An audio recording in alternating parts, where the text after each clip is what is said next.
Hey, all, Scott Horton here to tell you about this great new ebook by longtime future freedom author Scott McPherson, Freedom and Security, the Second Amendment and the Right to Keep and Bear Arms. This is the definitive principled case in favor of gun rights and against gun control. America is exceptional. Here the people come first, and we refuse to allow the state a monopoly on firearms. Our liberty depends on it. Get Scott McPherson's Freedom and Security, the Second Amendment and the Right to Keep and Bear Arms on Kindle at Amazon.com today.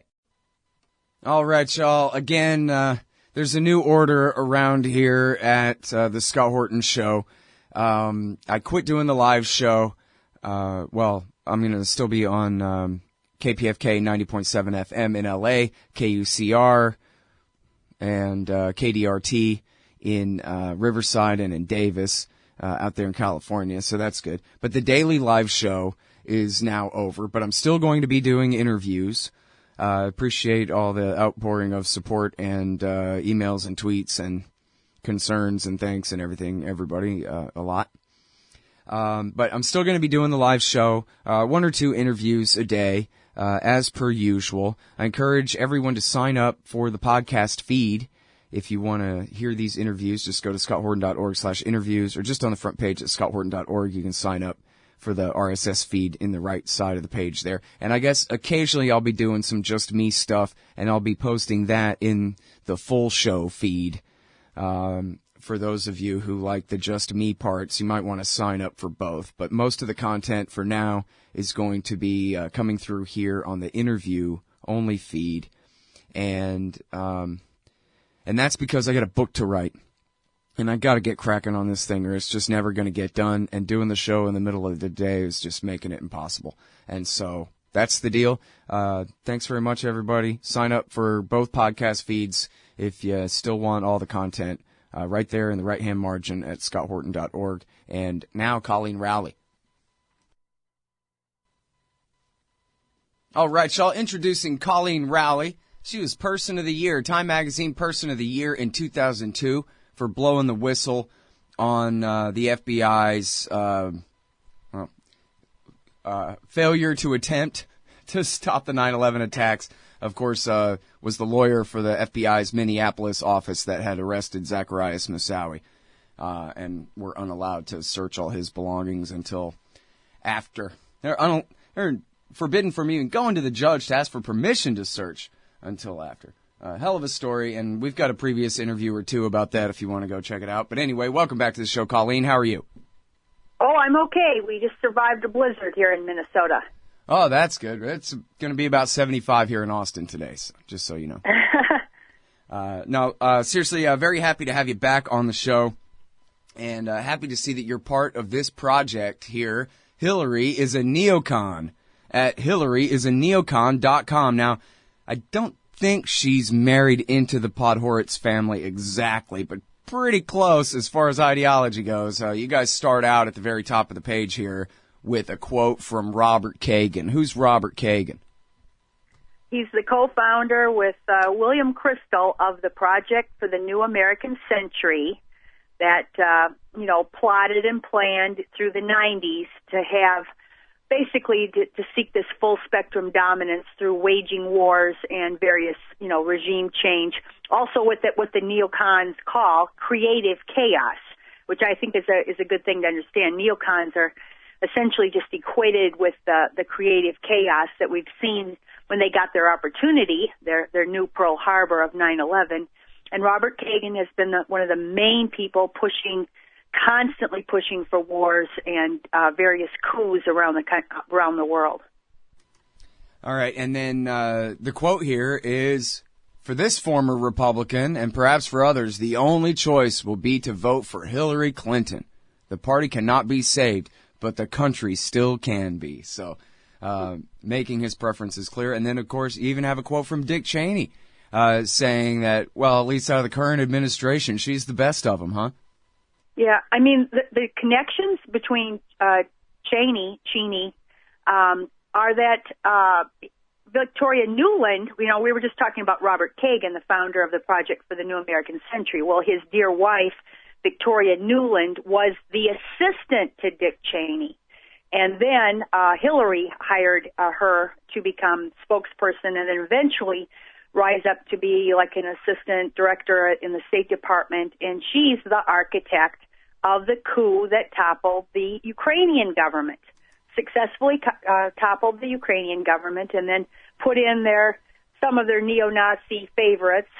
She's been intercepted talking about all of this, so I guess the good news in all of these things is that we've learned through, firsthand information, both the direct emails of Hillary Clinton and some interceptions that have occurred from time to time. So we don't have to always speculate and guess about motives. These things are now pretty apparent right from the horse's mouths. And, Hillary is so connected in with the neocons not only through Kagan's being an advisor to her. And I think what's important about this is that in our two-party partisanship, people, often it's their loyalty to their party that more or less blinds them to the facts about the backgrounds.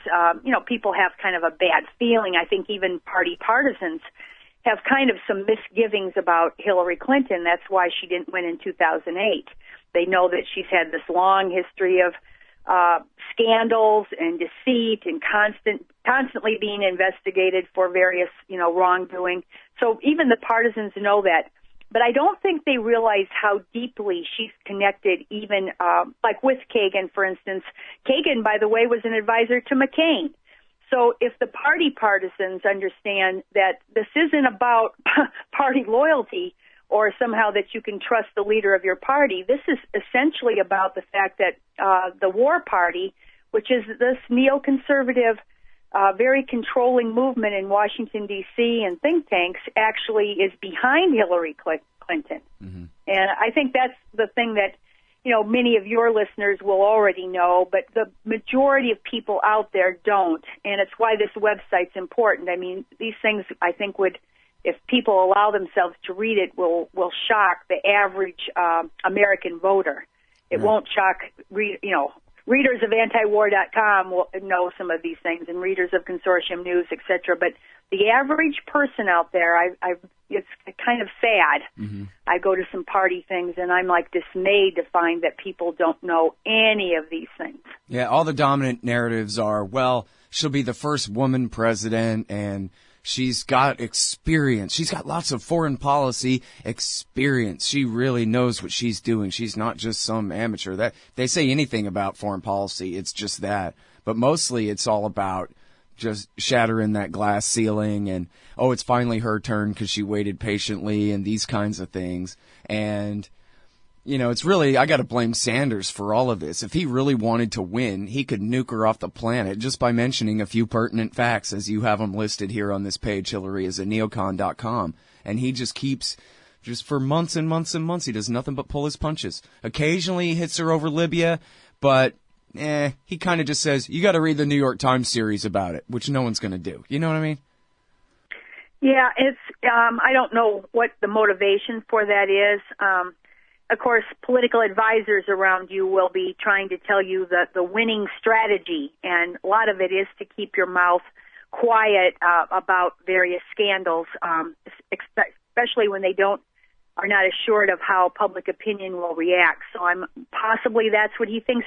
If I still have a chance to win, I've got to follow these political advisors who are limiting what I can say and stick to this message on domestic politics, which is what Sanders has done. I don't agree with that because I don't think that ultimately this is even a winning strategy. The people of the country are and one of the reasons they flocked to Sanders as well as Donald Trump is because they are kind of sick of this politician mode where they can expect basically not to be told the truth about anything and that they have to kind of just, vote on political identity, etc. Mm-hmm. You see a lot of people now very tired of that, and I think that is the attraction to both Sanders and Donald Trump. So Sanders, in these remaining weeks of the campaign, let's hope he does, do a little better on the foreign policy and going after her, because there's so much that he can, especially now with the emails being out there. I read one article that, for instance, social media and Facebook, because we know, like, for instance, Google actually cooperated with Hillary Clinton in trying to overthrow Syria, the Syrian government. We know that some of our social media, we always hope that it's better than the old mainstream media, but there's a lot of reasons to now suspect that they have also been captured by the establishment and by the military-industrial complex. But I read that Facebook, for instance, is not allowing this whole WikiLeaks, what is it called? When they post all of the emails in a way that you can actually access them. Right. What's it's the word Hillary for that? Clinton email archive is what it's called there. Archive. That's where I was at. Mm-hmm. So this archive of emails now, which has just come out, with the State Department putting them out, and they put out a lot, and it's all damning. It's all, again, because this is firsthand. You don't have to speculate, and you don't have to have he said, she said. This is firsthand communications that Hillary Clinton, for whatever reason, thought that she had to have on a private server. And because of that Sanders now doesn't have to go out there and make allegations. He can actually point to hard evidence of these things, that she has had her hand and fingers in all of these very nefarious efforts with the neoconservative movement to basically topple governments, to start wars that they know is going to increase terrorism. They know this from the outset. That's right in the emails. And, that will surprise and shock most people if they think they're electing a great feminist first female president, to realize that this woman is one of the main reasons now why we are experiencing the horrible terror attacks. People glued to their televisions watching every second of how horrible these attacks in Paris and Brussels, and worrying that it will come here, and then to say we're going to elect a president that's had her fingers involved in knowingly encouraging and increasing the level of terrorism in the world. I mean, if that is known, again, Sanders won't say it. It's just apparently too difficult. But that's incredible. I mean, this irony right now that we're living through is almost more than I say it. I'm basically, my stomach is churning when I'm even talking about it. It's incredible. It's something out of the goal that we would watch in the Manchurian Candidate movie, right, or whatever. We'd watch something like this on television just to kind of shock ourselves. But now it's the actual reality. Yeah. Well, it's part of having no accountability in the media over any of these wars for the last 15 years. And so we're stuck with all the same media people who couldn't even be bothered to learn this stuff in the first place. So it's not even just, I think Sanders probably knows enough to be pulling his punches. But when the CNN talking heads are saying, wow, this Brussels attack, which of course is entirely Hillary Clinton's fault for her interventions, especially in Libya and Syria, direct blowback, backdraft, from her intervention in Syria. But they don't know that. They can't even be bothered to know that. They go, oh, this Brussels attack makes Hillary Clinton look great because she's tough and experienced and this and that. And meanwhile, she's the one. These guys are veterans of the Syrian jihad that she supported. Yeah. I mean, it's, again, to see this kind of Orwellian world where people are so misled to opposites. And, of course, the neoconservatives always joked about this, and they always, I had this one quote. I write it sometimes on Facebook, but the one quote, and I don't even know who originally said it, but it's, the neocons are like pyromaniacs who light a fire and then laugh when no one can put it out, which I think is a real good little description. Because this laughing in private about the chaos that is created, and then the knowledge that because they so control the mainstream media, or the mainstream media is so lame, and now they're actually getting a lot of the internet media too, that because of this, that they can basically make people believe anything, fact-free, logic-free. They can get them to believe, black is white and peace is war, etc.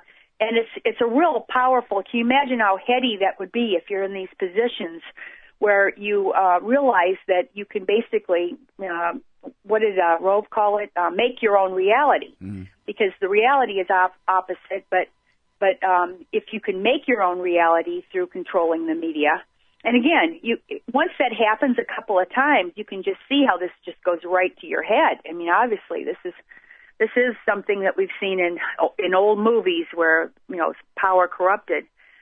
It is, I don't know. This is, I think, where we need to put our efforts.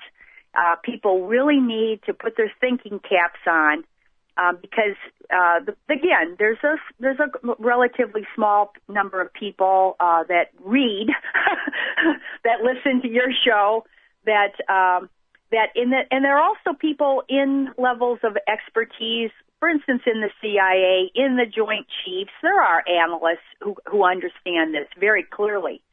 A lot of them don't know what to do because they're trying to keep their jobs and their salaries and get their kids through college, but they know.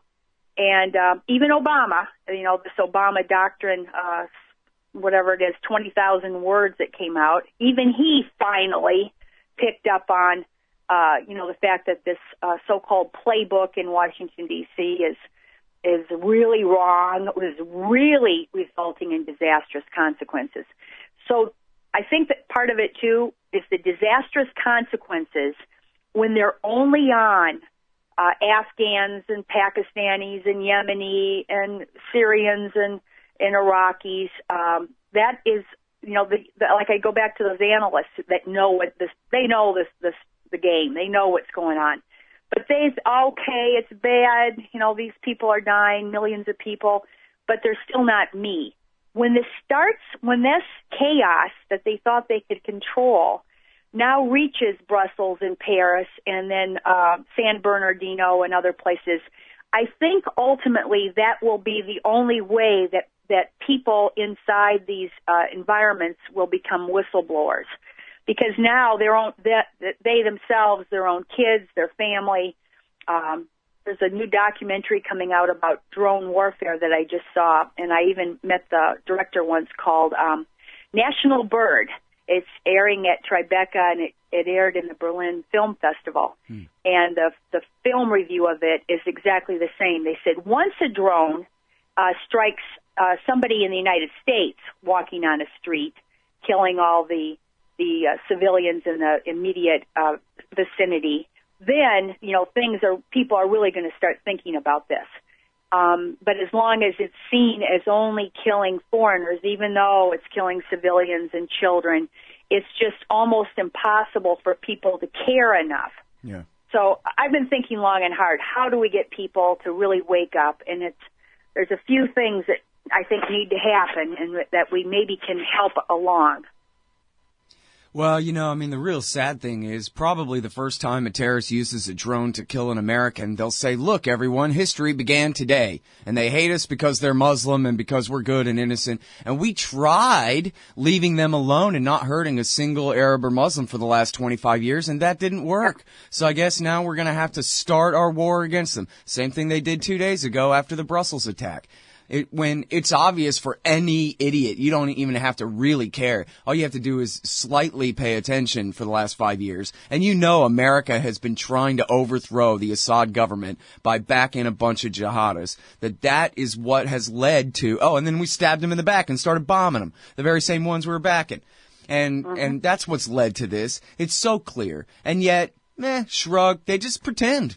And they get away with it. And as long as Coleen Rowley doesn't have her own show on CNN to say, not so fast, then their narrative dominates, no matter what. Well, I'm not quite that pessimistic. I think that you are one of the people, I think, in the country. I would put you up in my top 5 people of most knowledgeable.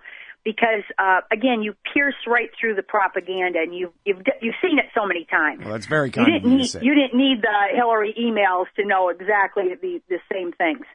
But you are in a very elite category. The majority of people don't know, and that is why they are so vulnerable. Like you said, to this crazy propaganda that comes out that basically spins things in the opposite direction. Yeah. The question is, how do we get more people, again, without having shows on CNN and without getting onto mainstream, I think one problem is not enough of a seek. I think that I've seen this even locally. People give up on getting mainstream attention. There are people, obviously, if you go back in the last 15 years, people like, Joseph Wilson. I mean, he was getting mainstream attention. Even Ray McGovern a few times got on to CNN and whatever. So there have been some isolated examples. Basovich, who writes really well, he gets his op-eds published in large newspapers. I think a lot of people kind of give up too soon on attempting this. I've gotten a couple of op-eds. I got one op-ed in the New York Times a couple of years ago. So the truth is, some of it is we get a little bit too demoralized, I think, about trying, and that's maybe a little part of it is that more of us have to try. Mainstream media will like people with some stature. So somebody who does come, like a Richard Clark, for instance, if they have that kind of a background, they will at least accept him or her for a while, unless that person now goes off the chart, It's true. I mean, it actually goes back kind of to their ignorance in a way, right? Like Wolf Blitzer, no one explicitly ever handed him a memo that said, stop inviting Ron Paul on the air. So at least back before Rand stole all his thunder and destroyed it, he would have Ron on all the time, because what Wolf Blitzer knew about Ron was not so much about, well, his opinions are verboten, but I like him. He's a nice guy. He's always available. He has an opinion about any subject, and he's just a great TV guest. Right? That was the mathematics as far as Wolf Blitzer was concerned. Now, the bosses at CNN may have seen it a little bit different in terms of the substance, but Wolf Blitzer doesn't have substance. He's just an anchor. Have you ever seen him on Jeopardy, the episode of Celebrity Jeopardy? So he just knew Ron as, this nice old guy who can say some good stuff sometimes, or something, one way or the other sometimes. Right. And so he got right in, They're looking for somebody who's articulate and smart. And of course Ron Paul fit the bill, and of course it didn't hurt that a lot of things he said were true and actually had been proven, etc. So I think that's a great example. And there are some others, and I think a lot of it is that people are reticent to even try in many cases, and especially again if people are satisfied after retirement, for instance, when they don't have to worry so much about their salaries and stuff, they really should continue. Let's go back to Hillary as a neocon, which is in the next few months. And we have a real task, a real challenge to get that information out. And if people want to vote for more war, for more terrorism, for less adherence to law in the United States, for everything that this chaos that she has been behind since the Clinton administration. We think she was the one who actually argued with Bill to get the Clinton administration involved in bombing Yugoslavia. Yeah, in her own words, she took the credit for it. I urged him to bomb. In fact, all appearances are that this is how they made up after the Lewinsky trial was over in the Senate, that this is how they came back together again, was bomb Kosovo. Wow. This is Macbeth. I mean, this is a Shakespearean drama that we are living with. Unfortunately, we call them leaders, but it's how people in power bond this way. Oh, my gosh, over killing millions. Well, one thing that could be said here that I think is important is that she doesn't stand a chance against Donald Trump, and for the exact reasons that we're talking about. She's horrible on all this stuff, and he's already proven that he's willing to shake up the left-right definitions and unapologetically go after George W. Bush and Dick Cheney for ruining everything. So if he's willing to do that, then he ought to be, and he seems bright enough at labeling people, that he ought to just attack her for being Dick Cheney. He ought to say, I don't know if I'm running against Liz Cheney or Bill Clinton's wife, because she's the same thing, and just look at how she helped George W. Bush and Dick Cheney destroy the entire Middle East that led to our current immigration crisis and all this kind of stuff. And how can she deny it? She's guilty as hell. She's bad on every single one of these decisions this entire time. So, and he's already shown he's willing to attack her from the right. And she's already shown that she's dumb enough to think that she ought to attack him he ought to attack her from the left. She's dumb enough that she's already shown that she wants to attack him from the right and say Donald Trump is going to reduce our stature in the world. He doesn't want to take care of everything and lead everything and get involved in everything. And he's going to say, yeah, exactly. And she does. So she's just she's pitching him a softball to knock out of the park on that. So she's really a bad candidate, I think, By all analysis, and there are a handful of people now that are writing that Hillary Clinton is to the right of Donald Trump. And of course, this is one of the reasons Kagan, of course, immediately lends his support to Hillary. And, what maybe we can do, is again, with Donald Trump, who knows if he won't get some advisors, all trying to be politically correct and telling him to basically, go light on Hillary on these things because it'll turn off some of your own Republican, pro-war base or who knows what I'm always worried about these political advisors because they try to do these things. Mm-hmm. So to maybe what we need to do, again, thinking about what average people can do, maybe we need to lead the charge and say that this, what you just described, which is a candidate transcending party message in order, and of course this nonsense about, i.e. conservative versus liberal, somebody like a Donald Trump who already has done this to some extent, and basically trying to say the truth that transcends this party partisanship.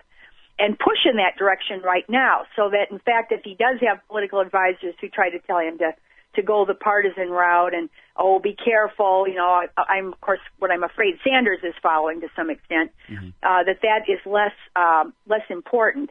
And more people to cheer that on right now, that aspect of Donald Trump, who is criticizing the stupidity of the Iraq War. We need to have a larger component of people cheering that truthfulness. Mm-hmm. Again, with Donald Trump, it's kind of hard to know because he'll have one truthful moment and then he'll backtrack and back and forth, and he will, again, he seems to have this idea that might makes right, to some extent. But the good news about him is he has some of the Ron Paul non-intervention idea that intervention itself is the problem, and I think that's what we need to cheer on, and mm-hmm. maybe. If and when it comes to him facing Hillary, he'll see that there are a lot of people out there that want this. There's a real audience for truth, mm-hmm. and of course the truth will be Hillary's undoing. Again, people won't want to elect a president who's going to lead them into more chaos and more trouble and more misfortunes for themselves. More fraud. Or Wall Street fraud on themselves, etc. I really doubt people are going to vote that much against their self-interest if they know. Right. Well, yeah, you're right. We absolutely need to try to find ways to reinforce to him the idea that he's being smart. He's doing the right thing. It was a huge risk for him to attack George W. Bush and Jeb Bush and the whole war in South Carolina in the debate there. And then he beat everybody by double digits anyway, by 25 points or something he beat him. And it was because on one hand, he was telling the Republican rank and file of South Carolina, a lot of them veterans, that you were wrong to believe in these guys and to do their war. That war was wrong. You were wrong to support it. Maybe you were wrong to fight in the thing. But more importantly than that, he was saying, I'm alpha and Jeb is below me because Jeb is tied to that terrible thing. And so even though he was attacking something that's at their core beliefs, the rank and file right of South Carolina, can you think of the man hours they have put into defending the Iraq war, And yet he's able to flip that right over by just saying, by making it about him being smarter and better and not being dumb enough to do that. And it worked. And that's a huge risk. And it worked great. So it does seem that, yeah, if he can learn the lesson that, yeah, all my right-wing anti-war stuff has good traction, do you want Hillary to get your other son killed? Is that going to get a standing ovation kind of thing? And if we can get him to believe that, then, maybe we can even get him to believe what he says about it. Yeah, it's an absolutely interesting electoral. Obviously the media is lapping it up with all of the firefight and the vitriolic rhetoric, etc. Unlike anything I've ever seen in my lifetime. I mean, people used to fall asleep during these presidential debates, and now they're calling each other names and calling their wives names and etc. And Hillary she's had a pretty easy time of it so far. Believing that she was anointed. Whereas Donald Trump actually has already kind of faced a lot of, kind of challenges and fire from the other candidates. So it'll be interesting to see. I think I always go back to people. What can we do as opposed to just sitting in audiences and clapping for these people, one or the other lesser evils? What can we actually do in the course of these elections to make a difference? And I think cheering on the good aspects of bringing people together as opposed to this political ping pong, which, if you look at the Robert Kagan and the neoconservatives who have their tentacles into both parties, basically the war party, you realize what a hoax this is. Unfortunately, there's still cores of partisans out there that refuse to go past their loyalties, and right, they'll cite this experience.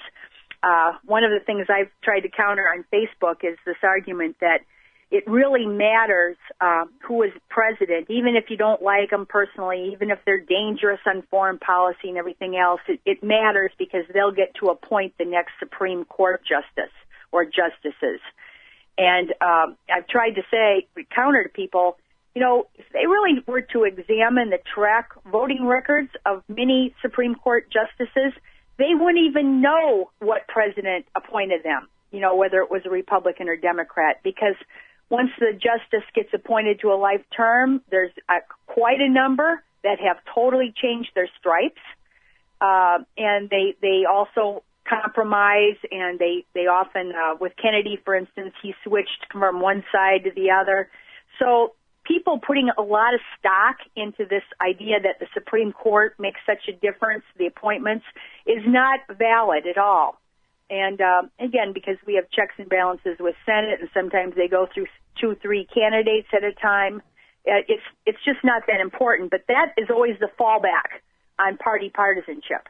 Yeah. And meanwhile, you're watching terrorism rise, and what are we, 20 trillion, almost 19 to 20 trillion national debt, and all of these various serious economic perils, which are so much more important than a shade of difference in one Supreme Court justice that you don't even know for sure how the guy is going to end up voting. Right. Yeah, and always the partisanship, anybody but the other guy kind of thing. I remember in the year 2000, it was like this too. I drove a cab in the year 2000. I would ask everybody what they thought, and nobody liked Bush or Gore. Everybody only said, we got to get rid of the Clinton-Gore years. We got to get past that, so I guess I'll settle for Bush. Or, oh my God, not the Bushes. I guess I'll settle for Gore. And it's the same thing, and that's how everybody kind of views this stuff, is at least stop the other worse guys. In this case, it's really kind of hard to tell, because Hillary and Trump are both so bad, but on different things, kind of. It's hard to balance out. I mean, here he's perfectly willing to scapegoat politically powerless ethnic and religious minorities in our country, which is like, holy crap, who is he, George Wallace or something? And then, but on the other hand, on the empire, we know what she's about. She is just horrible. And you got the whole list here. We haven't touched on a tenth of it here. The list at HillaryIsANeocon.com. And if you saw her speech yesterday, boy, oh boy, is she just chomping at the bit to be the commander-in-chief. And she dreams of this all night, every night, of taking control of this military and using it for her ideals as she would conceive them. So it's really hard. There could be a real fight over this one. This is a little bit different than the not a dime's worth of difference election that we usually have if it would have been Jeb, for example. The conservative Democrat versus the liberal Republican, and they're both just basically clones. Right. Kagan would have had a much more difficult time picking between Jeb Bush and Hillary Clinton. Yeah, exactly. I thought it was telling. This was also leaked out in emails not so long ago. 2 or 3 major editors and journalists that Hillary Clinton obviously controls, because she can tell them exactly what to write because it's in her emails. She insisted that she be described as muscular.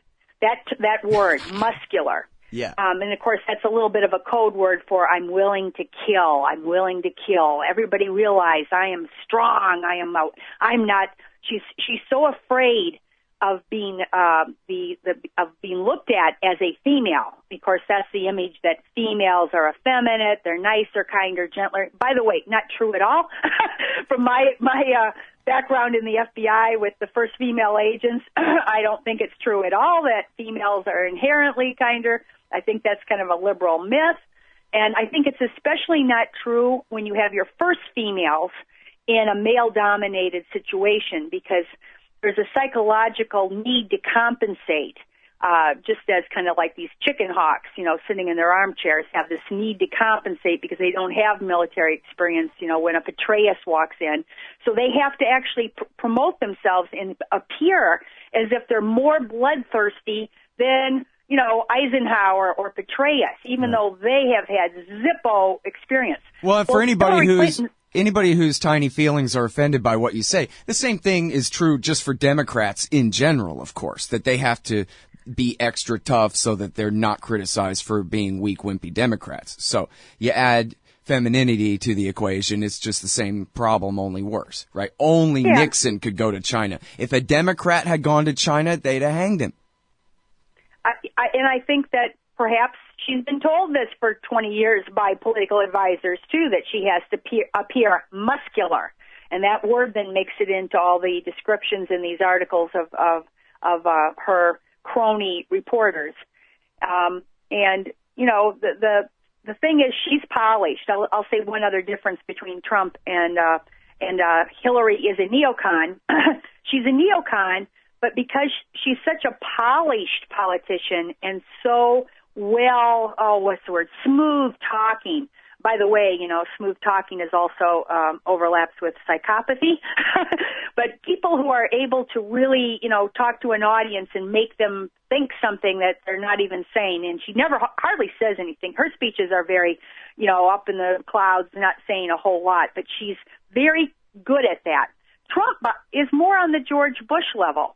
Now that plays both ways, because he's not that polished a speaker. I noticed in many of his talks, he keeps repeating one phrase over and over. He'll have little, I forget what it is now, but he'll say it all the time. Hey, folks, and he'll say this over and over. So he's not a great speaker. On the other hand, if you look at the appeal of George Bush, one of the things that average voters liked about him is they thought, here's a plain talking guy that I would love to have a beer with. And that was one of the main reasons people voted for George Bush, is that he had this kind of like hominess. And so maybe that's also coming through a little bit with Donald Trump, as opposed to this, again, very smooth, very polished politician.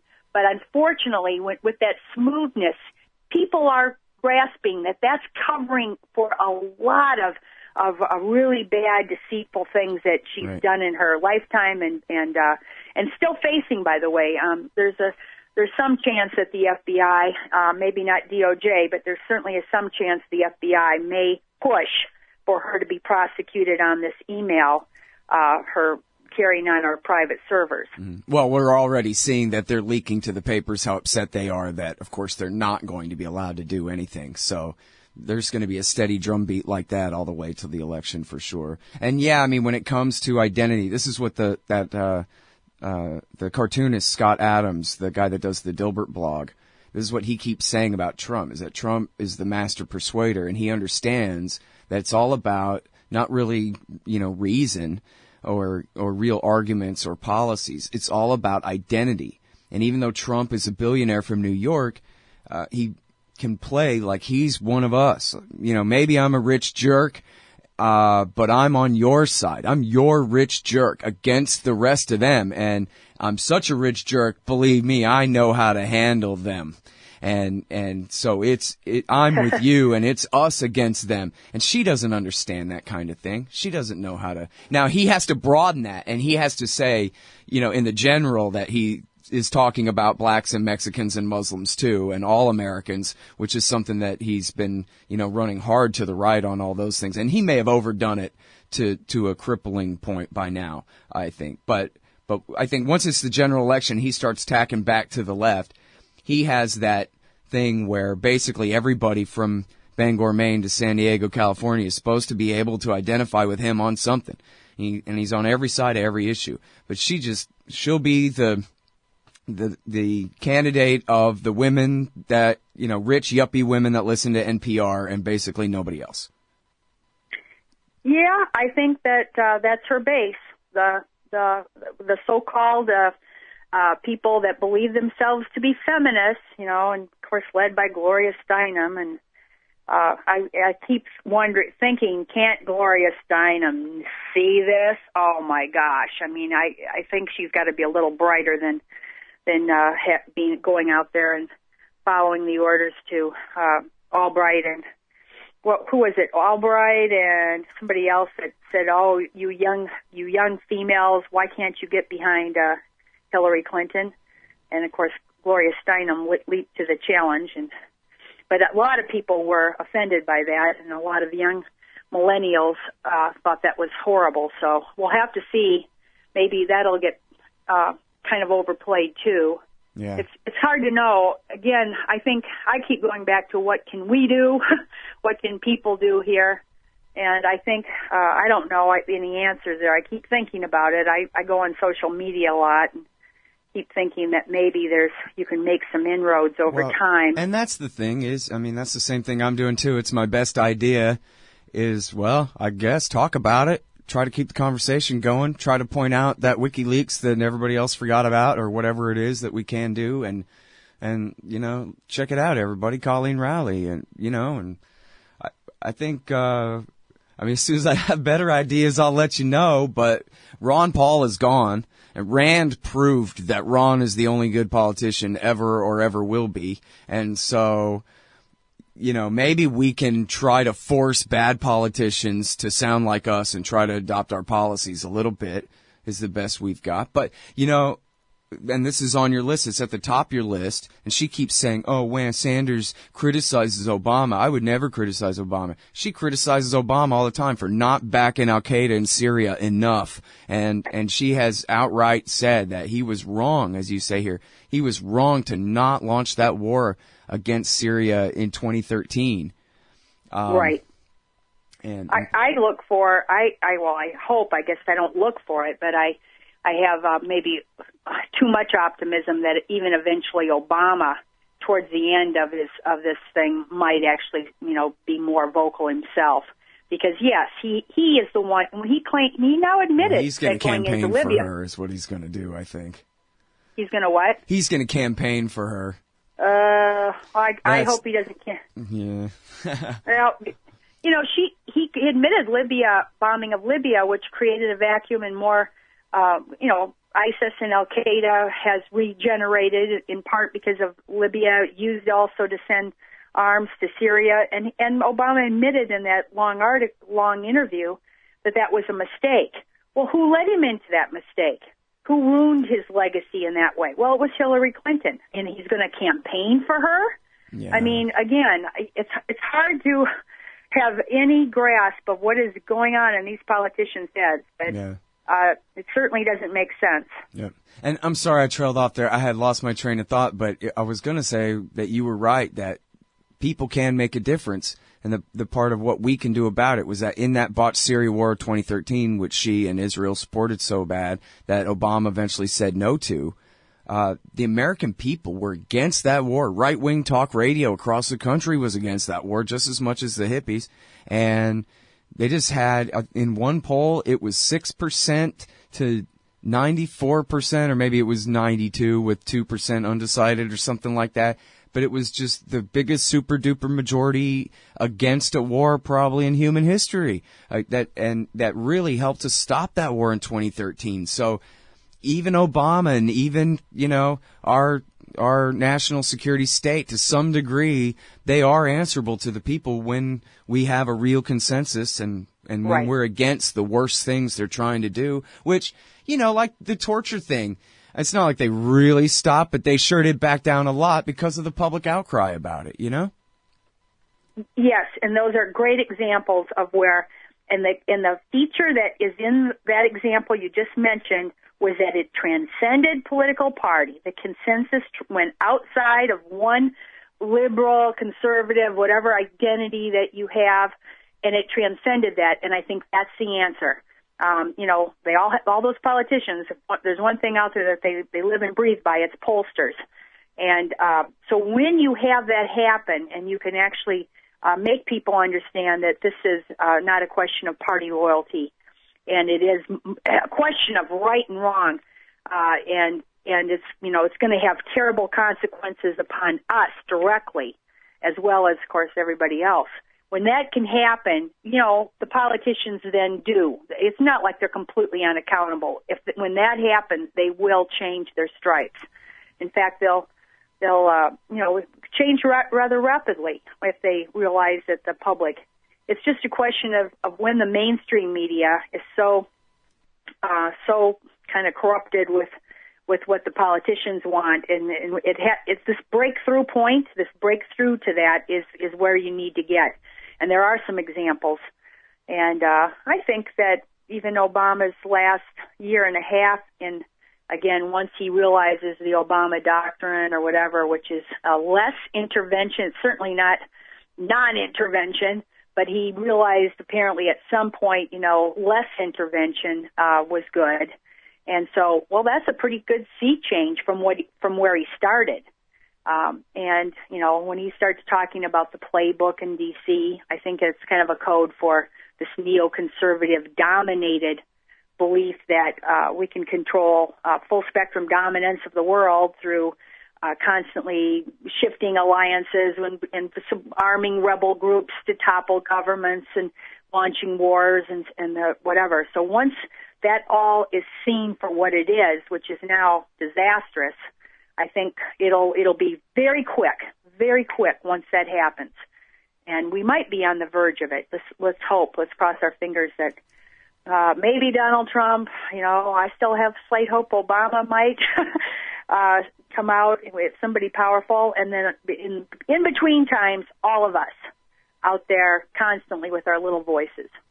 Yep, absolutely. All right, y'all, do your part. Coleen Rowley says so. Thank you so much for coming back on the show. It's been great to talk with you again. Yeah, thank you. All right, y'all, that's Coleen Rowley. Check out HillaryIsANeocon.com. They got the great list. I'm pretty sure this is the full list of all the horrible international violence she supported, and quotes from Kissinger, Cheney, and Robert Kagan, loving on Hillary Clinton. HillaryIsANeocon.com. Learn it, pass it around, make it viral. Do something. Thanks. See y'all tomorrow. Hey, I'll check out the audiobook of Lew Rockwell's Fascism versus Capitalism, narrated by me, Scott Horton, at audible.com. It's a great collection of his essays and speeches on the important tradition of liberty. From medieval history to the Ron Paul Revolution, Rockwell blasts our statist enemies, profiles our greatest libertarian heroes, and prescribes the path forward in the battle against Leviathan. Fascism versus Capitalism by Lew Rockwell for audiobook. Find it at Audible, Amazon, iTunes, or just click in the right margin of my website at scotthorton.org. Hey, y'all, Scott here. First, I want to take a second to thank all the show's listeners, sponsors, and supporters for helping make the show what it is. I literally couldn't do it without you. And now I want to tell you about the newest way to help support the show. Whenever you shop at Amazon.com, stop by scotthorton.org first, and just click the Amazon logo on the right side of the page. That way, the show will get a kickback from Amazon's end of the sale. It won't cost you an extra cent. And it's not just books. Amazon.com sells just about everything in the world, except cars, I think. So whatever you need, they've got it. Just click the Amazon logo on the right side of the page at scotthorton.org, or go to scotthorton.org/Amazon. Hey, all Scott here. If you're like me, you need coffee. Lots of it. And you probably prefer it tastes good, too. Well, let me tell you about Darren's Coffee Company at darrenscoffee.com. Darren Marion is a natural entrepreneur who decided to leave his corporate job and strike out on his own, making great coffee. And Darren's Coffee is now delivering right to your door. Darren gets his beans direct from farmers around the world. All specialty, premium grade with no filler. Hey, the man just wants everyone to have a chance to taste this great coffee. darrenscoffee.com. Use promo code Scott and you get free shipping. darrenscoffee.com.